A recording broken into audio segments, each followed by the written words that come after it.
Okay, dent on an Audi hood here. Kind of a deep little sucker, honestly. So we'll see how it goes. We do have access. You can probably see the dent on the back here right there.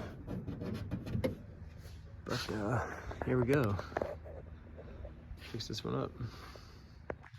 Okay, so the panel, or the dent was pretty deep, and we got a little oil can action there, bouncing in and out.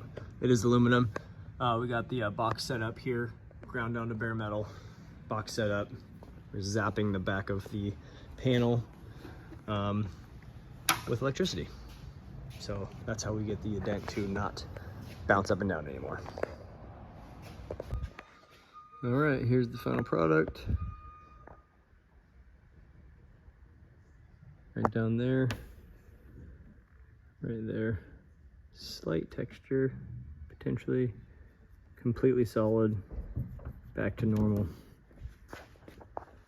Pretty good for a deep shot on an aluminum panel for sure.